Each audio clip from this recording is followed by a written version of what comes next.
तो आज मैं एक्सप्लेन करने वाला हूँ हाल ही में ZEE5 पे रिलीज हुई मनोज बाजपेयी की एक एक्शन थ्रिलर फिल्म भैया जी। पर वीडियो स्टार्ट करने से पहले आप लोगों से एक रिक्वेस्ट है कि वीडियो को लाइक भी करें, चैनल को भी सब्सक्राइब करें। तो मूवी की शुरुआत में हमें बिहार राज्य के एक शहर को दिखाया जाता है, जहाँ हम मूवी के मेन कैरेक्टर रामचरण त्रिपाठी को देखते हैं, जिसकी शादी की तैयारी हो रही थी। और उसकी शादी मैथिली नाम के लड़की के साथ होती है, जो रामचरण से प्यार करती है। रामचरण का छोटा भाई है देवांत, जो अपने दोस्तों के साथ फिलहाल दिल्ली में है और वो वापस बिहार आ रहा है। वेदांत अपने बड़े भाई को चिढ़ाने की कोशिश करता है और वो अपनी भाभी से कहता है कि आप नेशनल शूटर हो और भाई आपके लायक नहीं है। ये सुनकर रामचरण गुस्सा हो गया था, लेकिन वेदांत तो बस मजाक कर रहा था। अगले सीन में हम अभिमन्यु नाम के आदमी को देखते हैं, जो अपने दोस्तों के साथ दारू पीते हुए गाड़ी चला रहा था। अभिमन्यु और उसके दोस्त स्टेशन की तरफ जा रहे थे, जहां वो अपने दोस्तों के साथ पराठे खाने के लिए जाता है। इधर वेदांत भी बिहार जाने के लिए रेलवे स्टेशन पहुंच गया था, लेकिन उसे फिर से उसके भाई रामचरण उसे फोन करके पूछते हैं कि तुमने ट्रेन पकड़ लिया क्या। लेकिन वेदांत कहता है कि अभी टाइम है और मैं अपने दोस्तों के साथ पराठे खाने के लिए आया हूँ। रामचरण अपने छोटे भाई से बहुत प्यार करता है और वेदांत रामचरण का सौतेला भाई है। इधर रामचरण के घर में हम देखते हैं कि शादी की पूरी तैयारी हो ही गई थी, क्योंकि अगले ही दिन उसके और मैथिली की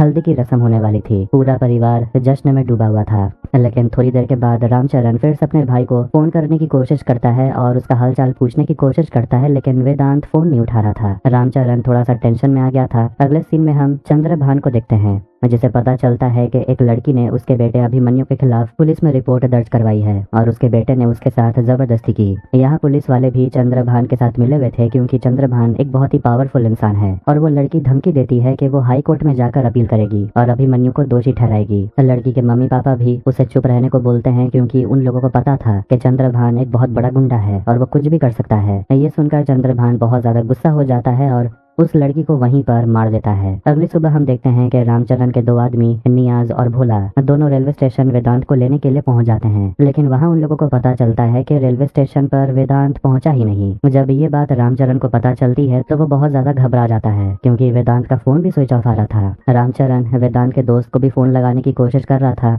पर वो भी फोन नहीं उठा रहा था। ये जानकर वेदांत की माँ यानी कि रामचरण की छोटी अम्मा बहुत ज्यादा घबरा रही थी और सोच रही थी कि आखिर उसके बच्चे को क्या हुआ होगा। रामचरण अपनी छोटी अम्मा को समझाता है कि वेदांत को कुछ नहीं हुआ है। तभी रामचरण को दिल्ली के पुलिस स्टेशन से फोन आता है और रामचरण को बताया जाता है कि उसके भाई वेदांत का एक्सीडेंट हुआ है और उसे तुरंत दिल्ली आना होगा।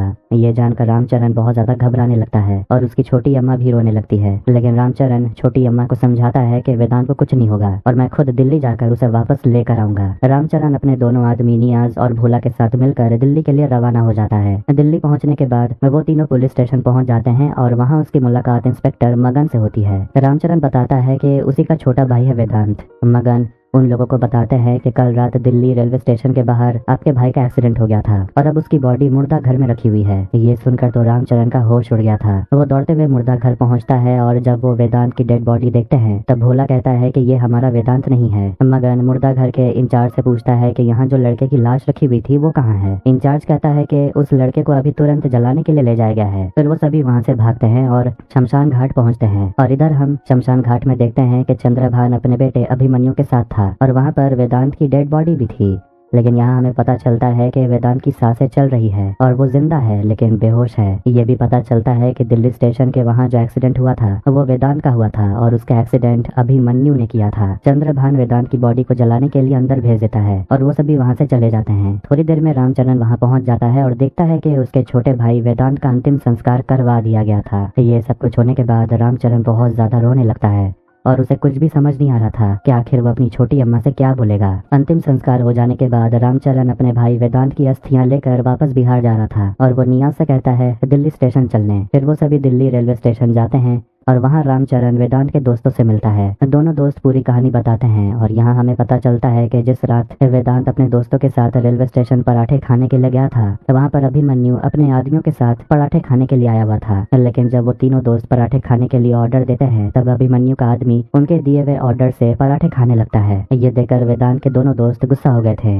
और अपना पराठा लेने के लिए झगड़ा करते हैं, लेकिन वेदांत झगड़ा रोकने की कोशिश कर रहा था। तभी अचानक अभिमन्यु का एक आदमी बंदूक निकाल लेता है और उन दोनों को मारने की धमकी देता है। अभिमन्यु भी वहाँ पहुँच गया था और तीनों लड़कों के साथ वो झगड़ने लगता है। लेकिन वेदांत अपने दोस्तों को बचाने के चक्कर में अभिमन्यु को धक्का देता है, जिसके चलते अभिमन्यु का चेहरा तवे से चिपक गया था और उसका आधा चेहरा जल गया था। अभिमन्यु का आदमी अपनी गाड़ी स्टार्ट करके वेदांत को ठोक देते हैं, जिसके चलते वेदांत वहीं पर गिर गया था। अभिमन्यु अपनी गाड़ी में बैठता है और गुस्से में आकर वेदांत की बॉडी के ऊपर गाड़ी चढ़ा देता है, जिस वजह से वेदांत की वहीं पर मौत हो गई थी। और ये सब देखकर वेदांत के दोस्त वहाँ से भाग गए थे। ये पूरी कहानी सुनने के बाद रामचरण को पता चल गया था कि उसकी भाई की एक्सीडेंट नहीं बल्कि ये तो मर्डर था। नियाज मैथिली को फोन करके बता देता है कि वेदांत की मौत हो चुकी है। ये सुनकर तो मैथिली भी हैरान हो गई थी और वो ये बात छोटी अम्मा को बता देती है। अगले दिन रामचरण वेदांत की अस्थियां लेकर घर पहुंचता है और अस्थियों को देखकर छोटी अम्मा बहुत रोने लगती है। रामचरण अपने भाई की अस्थियां नदी में बहा देता है, लेकिन वेदांत की आत्मा उसे हर जगह दिखाई देने लगती है। अपने घर में वो वेदांत के नाम का अन्न पक्षियों को चढ़ाता है, लेकिन कोई भी पक्षी उस अन्न को खा नहीं रहा था। ये देखकर छोटी अम्मा समझ गई थी कि उसके बेटे वेदांत की आत्मा को शांति नहीं मिली है और उसकी आत्मा भटक रही है। रामचरण सोच लेता है कि वो अपने भाई की मौत का बदला लेकर रहेगा और जिसने भी यह मर्डर किया है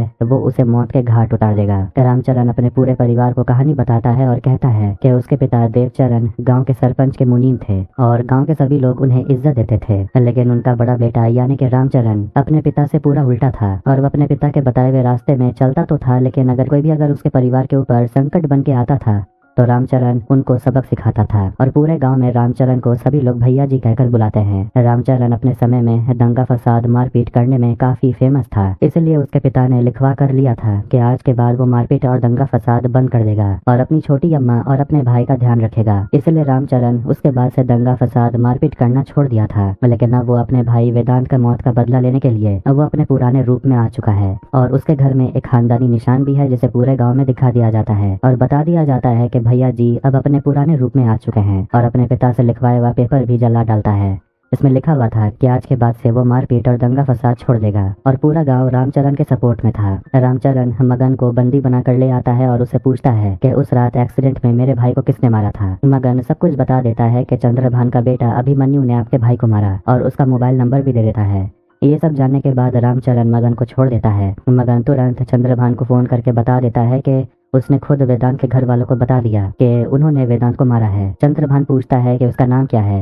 मगन कहता है कि सभी लोग उसे भैया जी कहकर बुलाते हैं। चंद्रभान अपने आदमियों से पूछने लगता है कि भैया जी नाम के किसी आदमी को पहचानते हो। तभी वहाँ पर उसका पंडित आता है और कहता है कि हम जानते हैं भैया जी कौन है। तभी वो उन लोगों के मोबाइल पर भैया जी का फोन आता है और चंद्रभान से कहता है कि मैं आ रहा हूँ। पंडित जी चंद्रभान को भैया जी के बारे में सब कुछ बता देते हैं कि वो किस तरह का इंसान है और बहुत से गुंडे मवालियों को उन्होंने मौत के घाट उतारा है और वो यहाँ आकर सभी को मार डालेगा। अगले दिन भैया जी अपने गांव में सभी लोगों के साथ चंद्रभान के घर पहुंच जाते हैं और अभिमन्यु को वहां से ले जाना चाहते थे, लेकिन चंद्रभान कहता है कि मेरे बेटे से भूल हो गई और उसके लिए वो माफी मांगता है और भैया जी को मुंह मांगा पैसा देने के लिए भी तैयार था, लेकिन भैया जी इसके लिए राजी नहीं होते और सिर्फ अभिमन्यु को लेकर जाना चाहते थे। चंद्रभान और ज्यादा गुस्सा हो गया था और बताता है कि पूरे क्षेत्र को पता है कि हम क्या कर सकते हैं, लेकिन भैया जी भी चंद्रभान को धमकी देते हैं कि अगर अपने बेटे को मुझे नहीं सौंपा तो पूरे हवेली में मौत का तांडव होगा। और ये कहकर भैया जी अपने सारे आदमियों को लेकर वहाँ से चले जाते हैं। रामचरण के साथ और भी बुजुर्ग लोग थे जो वेदांत से बहुत प्यार करते थे और उसकी मौत का बदला लेना चाहते थे, लेकिन रामचरण उन सभी को वापस घर जाने को बोलते हैं क्योंकि उन लोगों की ऐसी हालत नहीं है कि वो लोग लड़ पाए। इसके बाद रामचरण से मिलने चंद्रभान के घर में काम करने वाला बावर्ची आता है और कहता है कि वो अभिमन्यु विदेश जाने की तैयारी कर रहा है। फिर वो सभी अभिमन्यु को मारने की प्लानिंग करते हैं। इधर हम देखते हैं कि एक गुंडे के गैंग को कोई फोन करके अभिमन्यु को मारने को बोलता है। इधर अभिमन्यु विदेश जाने के लिए निकलता है और घर का बावर्ची रामचरण को फोन करके बता देता है कि अभिमन्यु विदेश जाने के लिए निकल चुका है और वो लाल रंग की गाड़ी में बैठा है। रास्ते में हम फिर उसी गुंडे के गैंग को देखते हैं। वो अभिमन्यु के गाड़ी के ऊपर हमला कर देते हैं, जिससे कि अभिमन्यु अपनी जान बचाकर वहाँ से भागने लगता है और थोड़ी दूर में हम देखते हैं कि रामचरण नियाज और भोला के साथ मिलकर वहाँ पर पहुँच गया था। रामचरण अपने दोनों आदमियों को वहीं पर रुकने को कहता है और खुद अभिमन्यु को पकड़ने के लिए चला जाता है। अभिमन्यु उन गुंडों से अपनी जान बचाते हुए भागता है और सामने उसे रामचरण दिखाई देता है, लेकिन तभी हम देखते हैं कि चंद्रभान अपनी गाड़ी लेकर पहुंच गया था। पता चलता है कि गुंडे के गैंग असल में चंद्रभान के लिए ही काम कर रहे थे, रामचरण को पकड़ने के लिए। अभिमन्यु अपना चाकू निकालता है और रामचरण के पेट में वार कर देता है। देखते हैं कि सारे गुंडे रामचरण को घेर लेते हैं, लेकिन रामचरण सभी गुंडों को मारने लगता है, लेकिन चंद्रभान अपनी बंदूक निकालकर रामचरण पर गोली चला देता है, जिससे कि रामचरण पूल के नीचे पानी में गिर जाता है। ये सब कुछ दूर से नियाज और भोला देख रहे थे और रामचरण को बचाने के लिए निकल पड़ते हैं।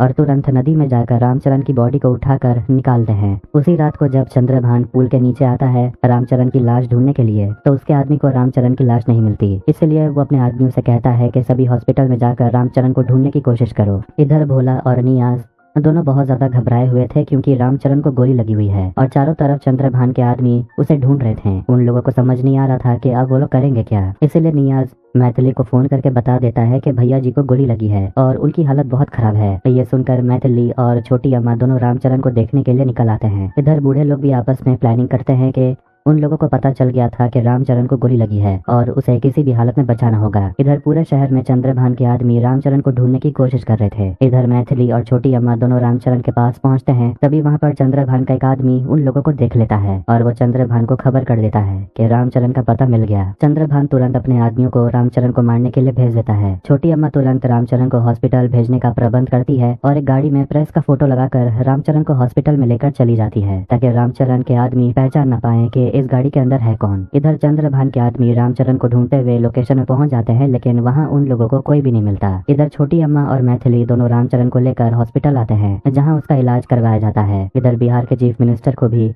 इन दोनों के मुठभेड़ के बारे में पता चल गया था और उन दोनों के बीच हुए दुश्मनी के कारण उनकी पार्टी को भी नुकसान उठाना पड़ सकता है। इसलिए पार्टी का एक आदमी चंद्रभान को फोन करके बताता है कि भैया जी आपके सामने कुछ भी नहीं है और हम सब आपके साथ हैं और पार्टी के लिए फंड्स मांगते हैं। चंद्रभान पार्टी के लिए फंड भेजने का प्रबंध करते हैं। इधर चीफ मिनिस्टर सभी से कहते हैं कि इन दोनों को आपस में भिड़ने दो, हमें इनके बीच में नहीं पड़ना चाहिए। इधर हॉस्पिटल में देखते हैं कि रामचरण का इलाज चल रहा था। रामचरण को जब होश आता है वो बहुत रोने लगता है क्योंकि वो अपने भाई की मौत का बदला लेना चाहता था और वो मैथिली से कहता है कि तुम किसी और लड़के को पसंद कर लो और उससे शादी कर लो क्योंकि मेरा कोई भरोसा नहीं मैं रहूंगा या नहीं। लेकिन मैथिली मना कर देती है और कहती है कि मैं आपसे सच्चा प्यार करती हूँ और आपको कुछ भी नहीं होगा, मैं आपके साथ खड़ी हूँ। रामचरण अपनी छोटी अम्मा को देखकर परेशान हो जाता है और नियाज से कहता है छोटी अम्मा को वापस घर छोड़कर आने के लिए। इधर चंद्रभान अपने सारे आदमियों के साथ मिलकर मीटिंग करता है और पार्टी को फंड पहुंचाने की तैयारी करता है, लेकिन चंद्रभान मगन को बाहर बैठने के लिए कहता है क्योंकि मगन एक नंबर का डरपोक आदमी है और वो अगर रामचरण से डर जाएगा तो वो सारी बात उससे बता देगा जो उनके बीच होने वाली है। इसलिए मगन को बाहर बैठने के लिए कहा जाता है। चंद्रभान सभी से कहता है रेलवे यार्ड तक फंड पहुँचा देने के लिए और वहाँ से पार्टी के सारे आदमी फंड को लेकर चले जाते हैं। इधर मैथिली रामचरण से कहती है कि यहाँ हॉस्पिटल में रुकने से खतरा भी हो सकता है,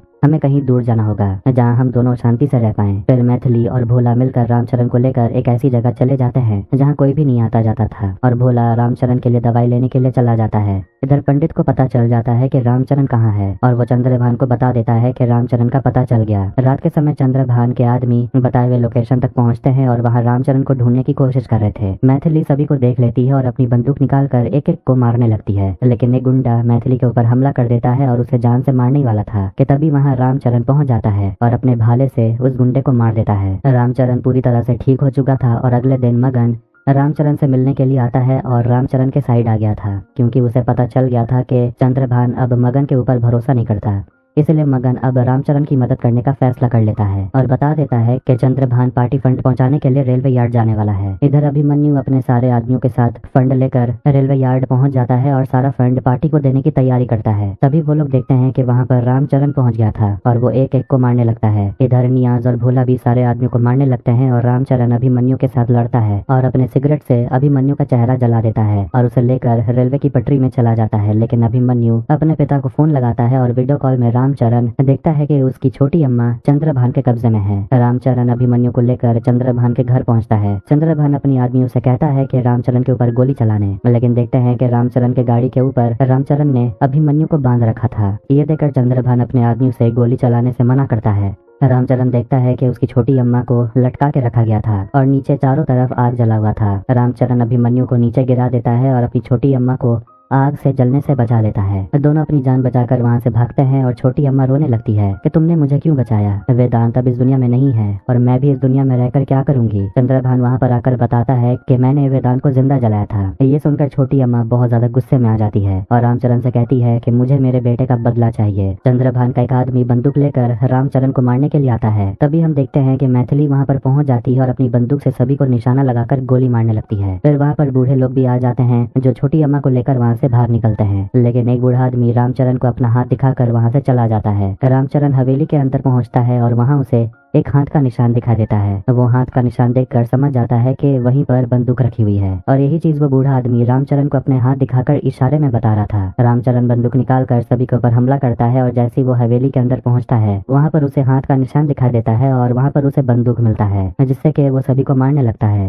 इधर मैथिली भी सभी गुंडों से लड़ रही थी। रामचरण चंद्रभान को ढूंढ लेता है और उसे मारने लगता है और वहाँ पर अभिमन्यु भी पहुंच गया था, लेकिन रामचरण उसे भी बेधड़क मारता है। चंद्रभान अपना हथियार निकालकर रामचरण के ऊपर हमला करने लगता है। रामचरण अपने भाई को याद करता है और अपना भाला उठाकर दोनों के ऊपर हमला करता है और दोनों को आग के अंदर फेंक देता है, जिससे कि दोनों बाप बेटे की वहीं पर मौत हो जाती है। और इस तरह रामचरण ने अपने भाई के मौत का बदला भी ले लिया। फिर